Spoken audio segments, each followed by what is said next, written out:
obviously he's a radio show host or something like that. You're damn right I am. Hey, folks.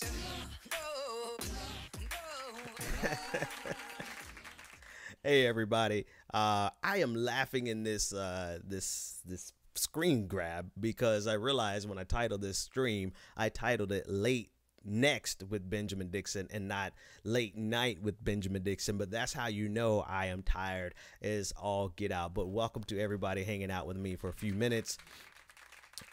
We had some complications with getting home in time, and I'm streaming only via YouTube. So YouTube, you're the only ones that are getting this. Everyone else will get a rebroadcast or something, some version thereof. But thanks for joining us. I'm going to see if I can pull up the comments here because we're just going to have chatting show live chat message. Yeah, I want to see some live chats. We're just going to have an open conversation. And what's hilarious, here's something that's hilarious.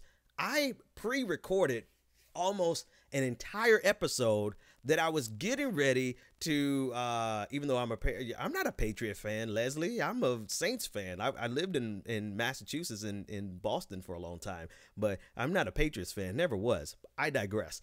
I had an entire episode that I pre-recorded, ready to upload to you. And when I went back to play it and to listen to it, my microphone wasn't on.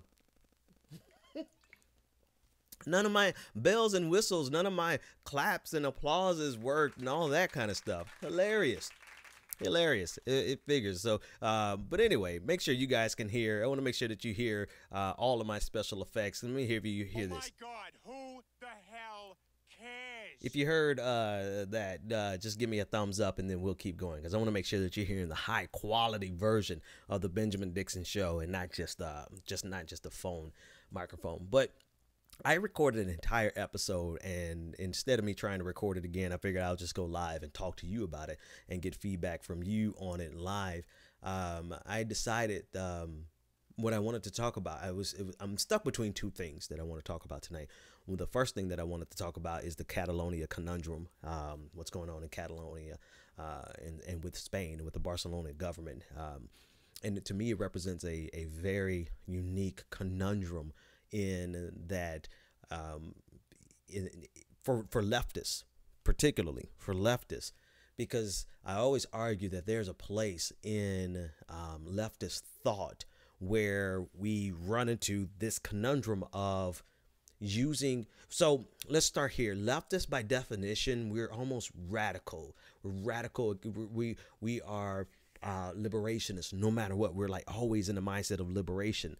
And what happens, though, when leftists get into power and they become the government, they now have the responsibility of running a government, yes, but they also have to address separatists, the possibility of separatists. So Catalonia represents a conundrum in the sense that the government that's trying to break away from it, Catalonia, rather, trying to break away from Barcelona, is a right-leaning government who espouses politics that we as leftists generally are completely opposed to. So Catalonia represents a conundrum in that regard because we look at these people who are fighting an oppressive government, and while the government that's oppressing them, quote unquote oppressing them, or at least suppressing their protests, that government is further to the left of the insurrectionists, of the separatists. And while the government, this Barcelona government is not a leftist government, it still represents somewhat of a conundrum for us. And I really wanted to talk about that tonight for a little bit. But then I was also running it. Well, let me finish the conundrum. The conundrum is that as leftists, if we are governing, then we often have to engage in behaviors that are antithetical to our leftist thought. We're going to have to, leftist governments have to put down insurrections. That's like completely antithetical to what most leftists espouse themselves, consider themselves to be. So that's the Catalonia Conundrum, and I probably will pick up on that. I may finish that tonight, depending on how long we hang out. I can only hang out for a few minutes because, man, I am tired. I am about to pop. I got a headache that's pounding, and I'm about to pop one of these product placement. I don't get paid for it, but I'm about to pop one of these and let it kick in. But that's the conundrum number one. Then the other thing I was really doing today was some serious self-reflection. Pardon me for all the coughing. Some serious self-reflection on the amount that I covered Donald Trump. And it's not as though I'm having any type of crises, crisis of conscience or anything, because I do these type of reflections all the time. I just take a self-assessment and I do a spot check of myself. And I always go back to the document that I wrote for myself before I started this. Before I started any of this almost 3 years ago now, I wrote out who I was, what I am, what I stand for, what are my goals. And every now and then I go back and check that to make sure that I'm still in line with who I said I am, my goals were, and see have I diverted off the course too much. Because sometimes while you're in the heat of doing things, you don't notice that you're going in a different direction. And so part of my process, my regular self-checkups, like a self-checkup, right? You check yourself, is to pause and reflect on what I'm doing, my type of coverage. What is it that I'm saying? Where am I in this? And so today's spot check was the amount of attention that I give Donald Trump. Am I giving Donald Trump too much attention? Am I covering him too much? Am I becoming the the anti-Trumper? And then I started considering what all the things are important to me and all the things that are important to you, the audience, and important to the issues that are of progressivism. And I start going one by one by one by one. And I think about, if LGBTQ rights are important to you, then you see how Donald Trump is directly adversely affecting that, particularly with Jeff Sessions. So I'm like, okay, well then LGBTQ rights are important to me because I try to be the best ally that I can be for many reasons that you can read in my book, not plugging the book, but I actually kind of pour into that why it is I'm a straight man, but I'm very, very serious about LGBTQ rights. That's number one, if that's important to you. If you're at all interested in police brutality, we have a president who literally, as the president, hey, Unspoken, thanks for joining me. And you guys fill up the chat room. I want to see your thoughts to anything I'm saying. I look at President Trump and how he has encouraged police officers. As president, he has encouraged police officers to rough up people even more, right? So if police brutality is important to you, how can you not talk about Donald Trump? If Black Lives Matter is important to you, how can you not talk about Trump? But I'm sitting there reflecting today, wondering, am I going off the course of my initial trajectory when I started this, covering Donald Trump too much? And then the thing is, folks, he is, hey, Terry J123. The thing is this is the president of the United States. And so by definition, in the realm of issues that are important to me and quite frankly to you, because you're here on a regular basis, it's almost impossible not to cover Donald Trump to this extent.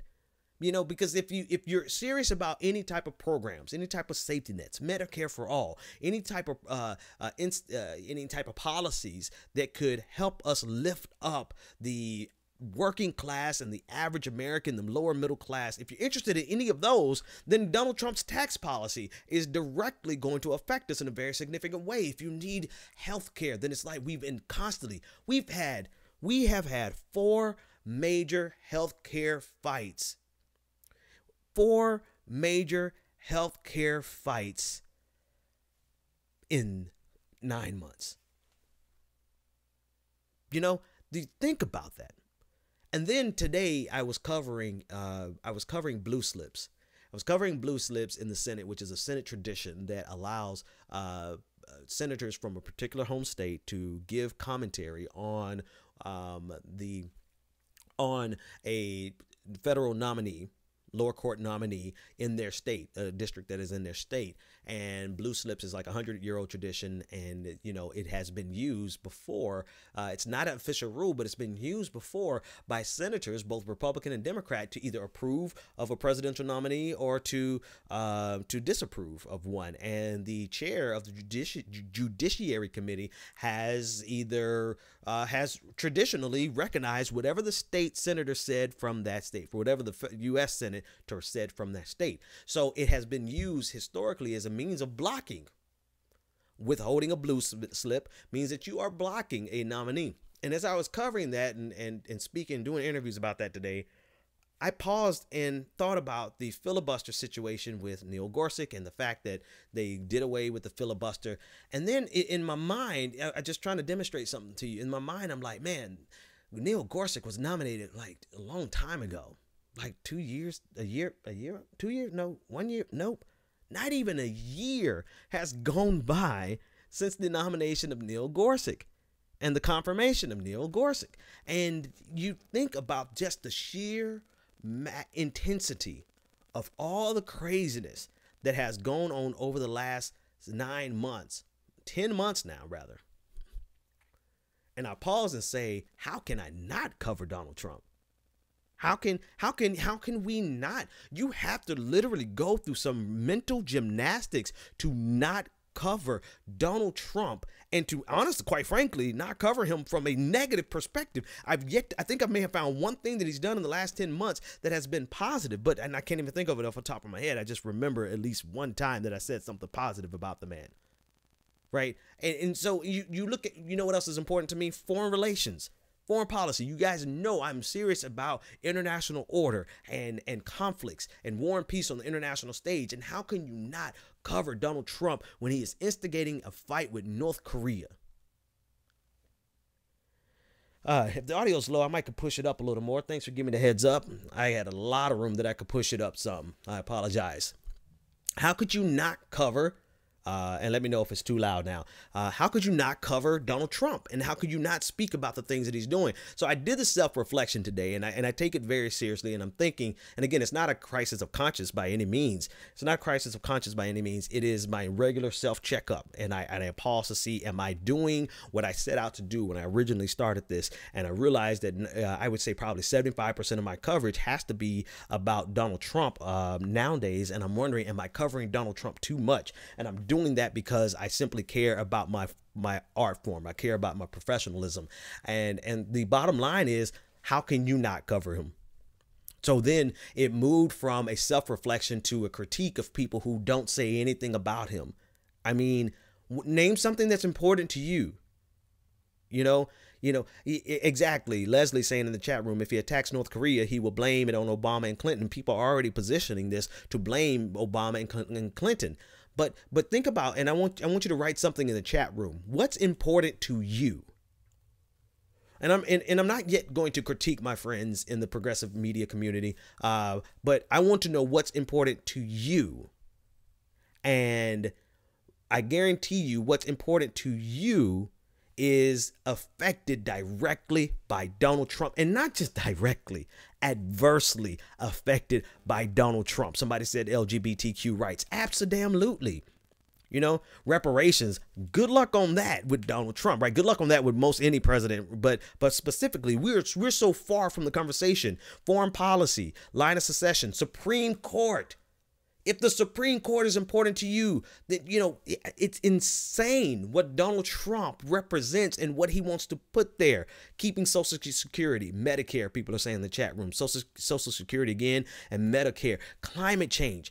Literally I could read this sentence straight out from the chat room. Literally every important value policy is under attack by this administration. I could not have said it better. I will applaud. Medicare for all.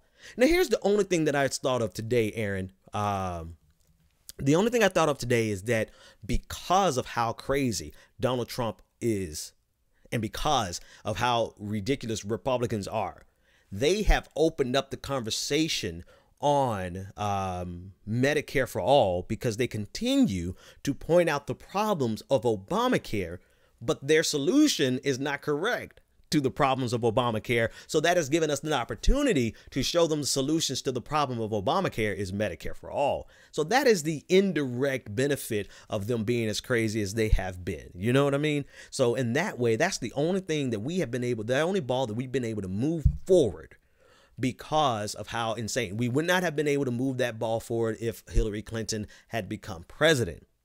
But for everyone who sits back and says, oh, Hillary Clinton would have been worse. I mean, I don't want to hear that anymore, because I think Donald Trump, has made it his life mission to make sure that anyone who ever said that eats their words. I think Donald Trump is like, I heard you when you said that, and I'm going to show you just how much more horrible than Hillary Clinton I can be. Public transit and infrastructure. And now, if you look at the budget, what they're offering in the budget, they are seriously gutting everything in order to give tax breaks. What's important to me is tax policy, because like Nancy Pelosi said, and she said it, and one thing I tell you about Nancy Pelosi is that when she says something, she knows how the hell to say it. Like, she says this shit. And she said last week, show me your values, show me your taxes. Let me slow down. Show me your tax policy. Show me your values. Show me what you have in your budget. Show me your values. And that's why tax policy is important to me, because so many across the board, I would add to the other members of the party they are working towards. Right. Okay. Unspoken. Great point. And I'll bring that out in a second. Let me finish this thought. The reason tax policy is so important to me is because it does represent actually what we're going to do. Who's going to get hurt? Who's going to get cut? Who's going to pay the bill? Will the bill be paid at all? Those things are very significant to me, because I know that we can't do any of these programs that we want to do. We can't have Medicare for all with the budget that Donald Trump is proposing and Paul Ryan is proposing. Now, here's the deal. Here's the difference between Donald Trump as an individual and his party. Here's the big difference. Donald Trump has brought chaos. Literal, it is insanity. You have the Secretary of State calling the president a moron. And we find out today the reason he called him a moron is because he wants to increase our nuclear arsenal from 4,000 nukes to 40,000 nukes, a tenfold increase. That, my friends, is chaos. We have literal chaos with the president of the White House in the White House. But in a sense, that chaos is keeping the Republican Party from being able to move forward. And I don't think it is. A lot of people say Donald Trump is chaotic as a means of a strategy. But no, it's completely backfiring him in many respects. It's backfiring on him in a spectacular way. And all we're left with, though, is a fatigued and exasperated American body politic. Now, the Republican Party, for the most part, they want every single one of these things that we named. They want to get rid of LGBTQ rights. They want to get rid of marriage equality. They want to get all these things. And so this is why when I started this thing off, I started this whole show off to oppose conservatism, specifically conservatism. I evolved quickly into learning how much neoliberalism actually does not move the ball forward on any of the goals that I'm interested in. And this is what I said in the primaries. I said Donald Trump, scratch that. Bernie Sanders represented change. Hillary Clinton represented the status quo. And Donald Trump represented chaos. I think I said it exactly like that during the primaries. And so you realize that that on the things that are important to us, we can't get any progress, very to little, no progress with neoliberals. But now we see with Donald Trump, as many of you knew, and you said it, and I said it, we all said it. I don't care what anybody say. We knew Donald Trump was going to be a chaos agent, an agent of chaos. But we knew Donald Trump was going to take us back in the opposite direction. Not just because he's Donald Trump, but because he's the leader of the Republican Party. The Republican Party wants the majority of what Donald Trump is selling. And this is what's hysterical about it. Donald Trump probably doesn't believe in most of the stuff he pushes. But he's the leader of the party, and whatever somebody brings to him, I told you guys, and I know you knew it, but I'm just saying, I'm preaching to the choir. I told you guys during the primaries that Donald Trump, and during the general election, that Donald Trump is a moron who's going to take whatever Paul Ryan brings to him. And he is literally doing that. He's going to take, he wanted Paul Ryan's plan, and then he wanted this person's plan, and now he's going to take Lindsey Graham's plan. Now they're coming back full circle to Paul Ryan's plan. He's going to take anything and everything. And so he's going to be nothing but a figurehead who implements everything that the Republican Party wants. And so in my self-reflection today, I'm like, am I covering Donald Trump too much? No, because I have to cover what conservatism is trying to do to America, and he is the leader of the Conservative Party. He's the leader of the Republican Party, and so we have no choice but to cover Donald Trump. We have no choice but to cover Paul Ryan. We have no choice but to cover Senate Majority Leader Mitch McConnell. We have no choice. We have no choice but to cover these things, and so now I shift that into the critique of some of my friends who I love dearly, and I'm not talking about the dumb left. I'm not talking about them. I'm not talking about those people who feel like anyone who's anti-Trump is a part of a CIA deep state conspiracy to undo democracy, because that's literally where a part of the left, that's where a part of the left has gone. I'm not talking about them. They are not my friends. They are our adversaries, to be quite frank with you. But you know, in terms of some of my friends who I see not covering Trump at all, and I wonder, like, how, and not covering the GOP at all, not covering some of these major bills, you know, not even speaking about health care. Like, a lot of people almost lost their health care. A lot of people almost lost their health care. And the only reason they still have it is probably because of how much chaos there is, right? But then I have progressives who don't speak of those things, and they're still focused on, you know, the primaries. Not putting their money where that comment went too fast. I wonder if I touch this, will they stay longer? Nope.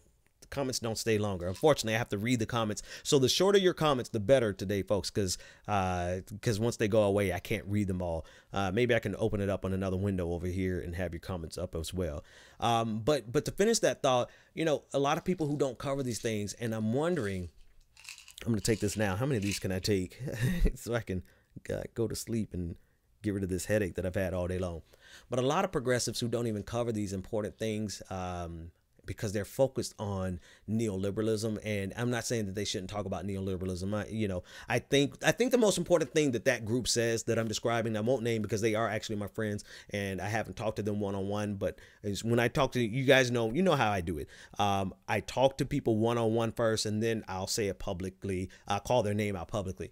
But you know, the one thing that they say in that group that I agree with still is that once we get rid of this maniac, Donald Trump, we cannot allow the status quo to remain the status quo, right? We can't allow us to just be comfortable with a corporate Democrat as if everything is better just because we got a corporate Democrat back into office. Because realistically, in 2020, we're talking about a corporate Democrat. We don't have a successor to Bernie Sanders' revolution. All we have are corporate Democrats that we've been able to push to the left a little bit, right?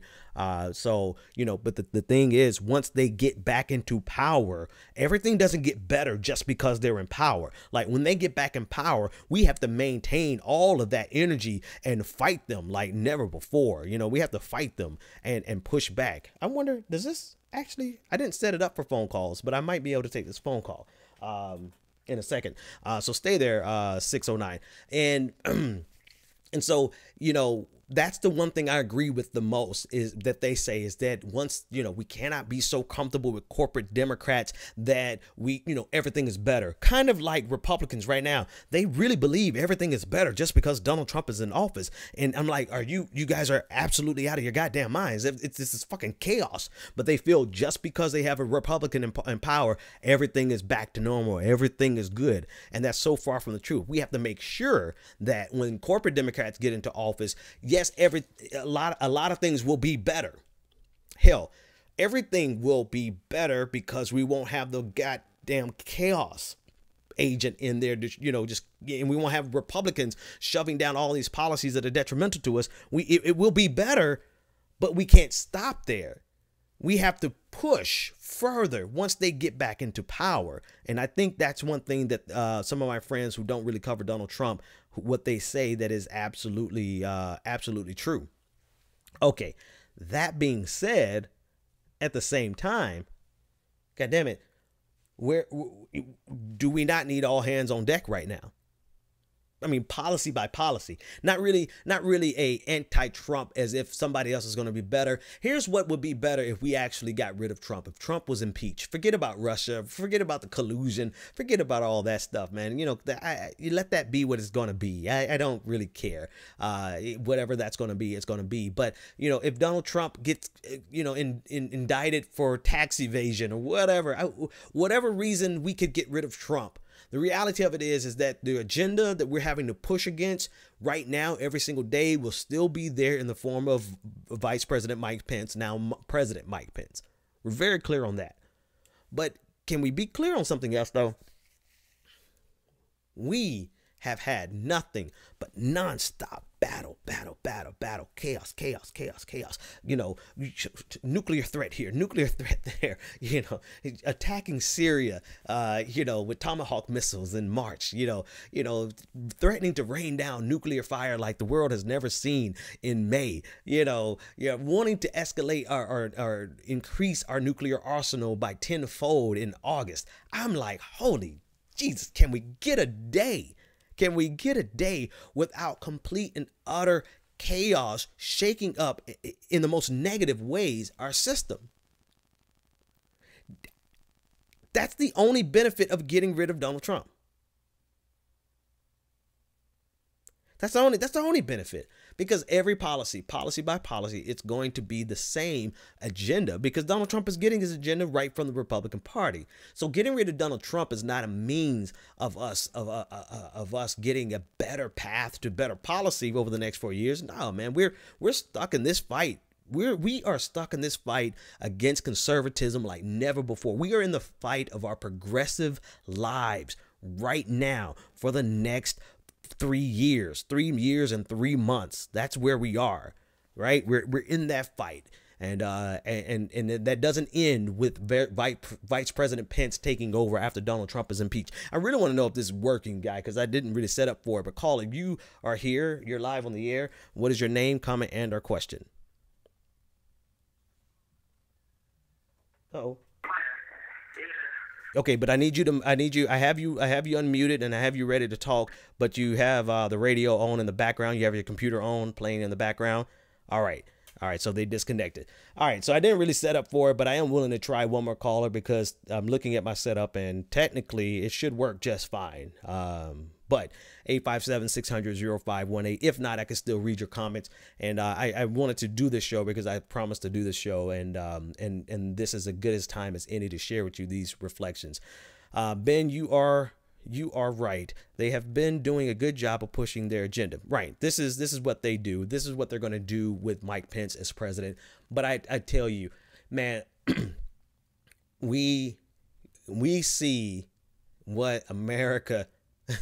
We see exactly how bad America could get with the wrong person, with the crazy person in the White House. Right. One thing Donald Trump has exposed is the weakness of American democracy, because the power of the president is so unique in that really the only people that can hold him accountable is the majority party in power.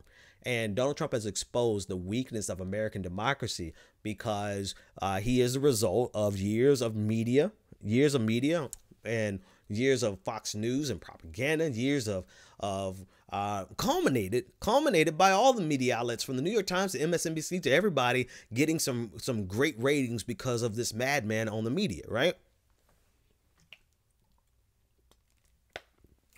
But Donald Trump has exposed ultimately the weakness of American democracy in that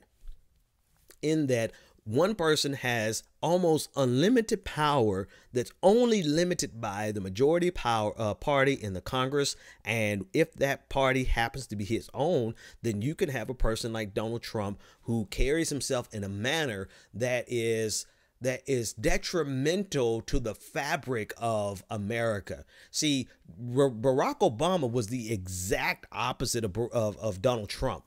And people like to say, oh, Donald Trump being the way he is getting stuff done. No, Donald Trump isn't getting anything done. And normally I would say that's all the more reason for us to leave him here, because for 4 years he could just sit there and not get anything done. But I don't know if the fabric of American society can actually withstand, like survive the next 4 years. Like Donald Trump makes his day. He gets off on divisiveness. In terms of divisiveness, that is what drives him. You know, and that particular phrase is just dawning on me. He thrives on divisiveness.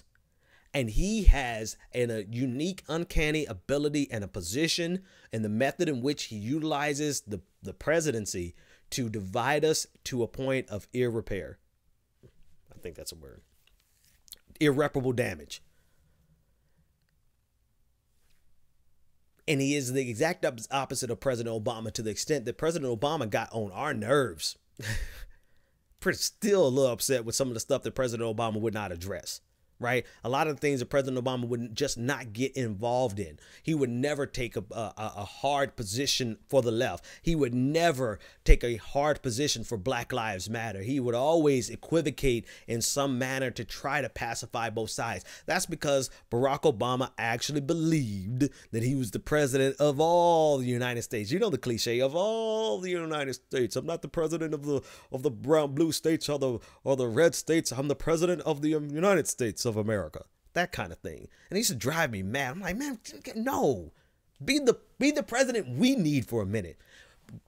Donald Trump has come in to become the president of his base. He is the president of the alt-right states of America. That is all he's focused on. He's only interested in pleasing them. Now, they should be extremely pissed off with him, infuriated, because he's not getting anything done.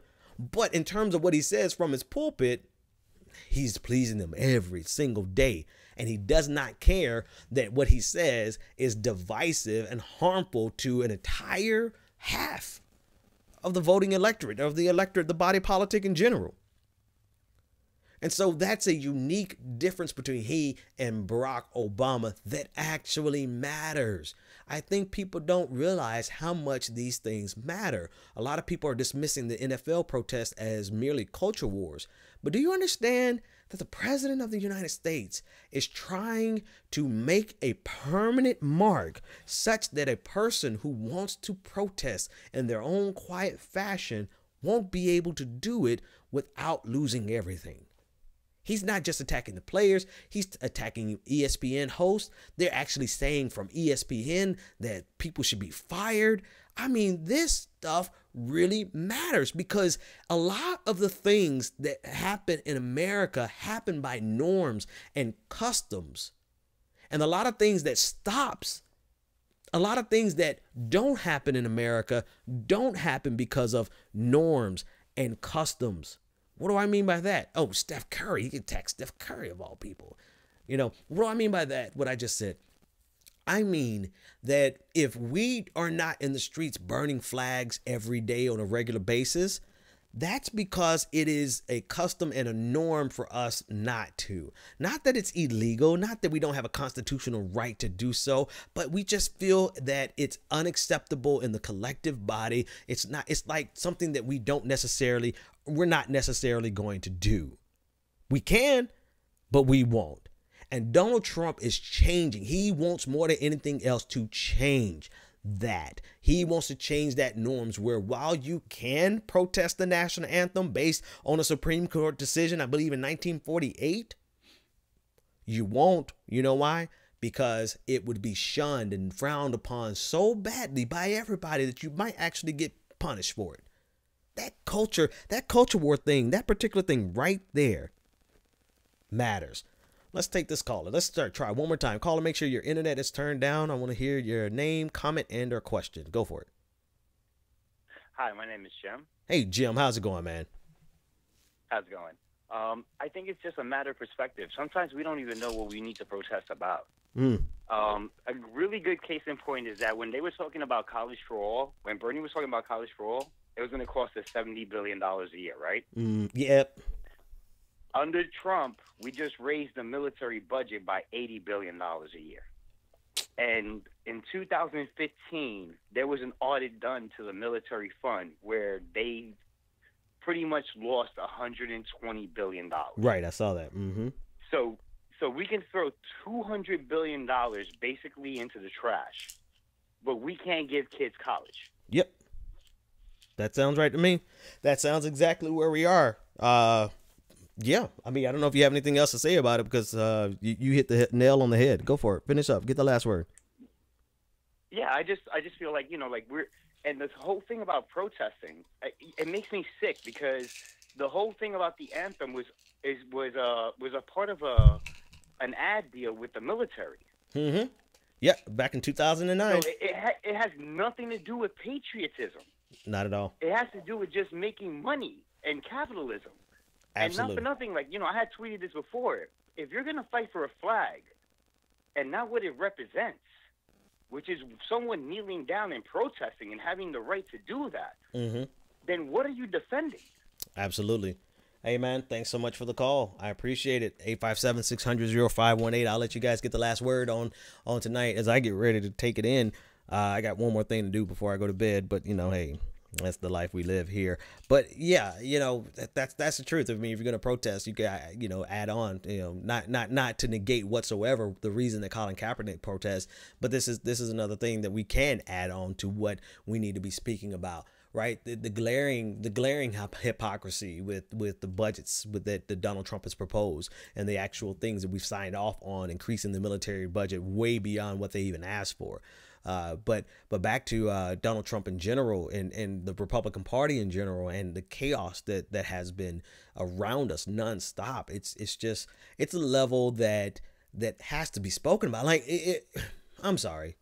I don't even know how I have to explain this. I mean, I'm only talking about it because I went through a moment of self-reflection and saying, Ben, am I covering Donald Trump too much? Should I be talking more about neoliberalism? And I'm like, no, I'm not covering Donald Trump too much. And neoliberalism is a problem, but neoliberalism is only in power to the extent that conservatism is in power, and conservatism does utilize neoliberalism, and it's just on coke. It's like on steroids. It's like magnified to the nth degree, so to that extent, you talk about neoliberalism, but you have to talk about it in context of the policies that are getting ready to be jammed down our throat right now. Right. So no, I'm not talking about Donald Trump too much. All right, caller, you're my last caller, man, because I've taken these what's your name coming in a question? Hey, what's happening? This is Elise from Oakland. Hey. I wanted to just add to the conversation about whether you're commenting too much on Donald Trump, and I'll try to make it short because I get headaches and I know how that is. I think you don't cover him too much, but I wonder if the way to cover him is to cover him through what's going on with his federal agencies. And the reason I say that is because, Scott Pruitt will do something, and all of a sudden everybody will run and say, oh, my God, and Scott Pruitt is doing this. This is his administration. So in other words, it allows us to really focus on these sort of agency decisions that are heavily impacting people's lives. Same thing with Jeff Sessions. And so that we don't get stuck on, one, personality stuff with Trump. Two, we keep our eye on the ball. Yeah, I like that. What's happening in terms of federal policies. Yeah. And three, we just sort of we still are critiquing him and what he's trying to do. Yeah. But we're doing it through how it's impacting everyday lives. Yeah. And so that it's not so much a distraction to talk about his tweets and all this other stuff, but it is a way to refocus it so that we're not we don't end up reducing it to personality or to his everyday actions. You know what I'm saying? Yeah, so definitely. If we're talking about Jeff Sessions, it shouldn't be just a conversation about Jeff Sessions. It should be a conversation about Jeff Sessions as Trump's guy. Absolutely. And then to sort of come at it that way. For sure. And still be able to address his tweets and everything else he's doing. Yeah, absolutely. Is this your first time calling in? No, I've called in some other times, but I have a 4-year-old, and sometimes she's not in bed. No. I recognize your voice, but I didn't recognize your name. I'm better with voices than I am with names. But be sure to call back in again. I really appreciate that comment. Thanks so much for it. I sure will. Thank you for your show. Oh, my pleasure.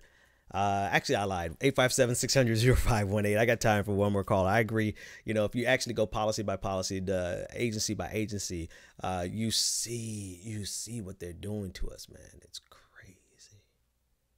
I'm wondering, is that that stuff works fast. It's crazy what they're doing to us. And there's just so much to discuss. And I'm just, you know, I'm on this side of the argument now. It's like, well, why aren't you covering these issues? How are we not talking about what the EPA is doing? Like the caller said, how are we not talking about, what Jeff Sessions is doing with the Department of Justice? How are we not talking about what Tom Price is gone, but HHS, you know, why are we not talking about those things? How can you focus on the primaries still and what Hillary Clinton has done wrong and not talk about the things that are happening to the LGBTQ community and happening to our Native community and happening to the Black community? I honestly feel like the bottom line is this. I know everybody has their role, everybody has their niche, and everybody has their focal point. But I think it's important for us to be able to come up for air from our niche, that thing that we're super good at, and look at how everyone is being affected by Republicans in power, Republicans in complete power. And particularly how we're affected by the chaos that's being caused by Donald Trump. I think I am going to sign off because I think those sleeping pills kicked in faster than a mug, or maybe I'm just tired like that anyway. So, folks, hey, thanks for hanging out with me on this late night episode. We can't hang on. Tony said we can't criticize the neoliberals much when the Republicans are destroying everything good about this country. Absolutely, I agree. I mean, don't get me wrong, we can criticize them. But what's the point? What's the point of putting all your energy in criticizing, you know, Cory Booker? Cory Booker is trying to stop, the repeal. Cory Booker's trying to stop the repeal and replace of Obamacare in favor of Trump care. And, you know, and so what's the point? There is no point. So anyway, everybody, you have a good night. I'll see you next time. The Benjamin Dixon Show is only possible with listener support. Go to www.thebenjamindixonshow.com to register for our blog, join the Progressive Army, and support The Benjamin Dixon Show.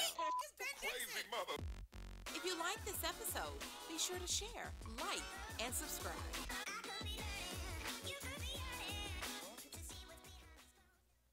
Consider becoming a Patreon. Go to www.patreon.com/the BPD Show and support The Benjamin Dixon Show.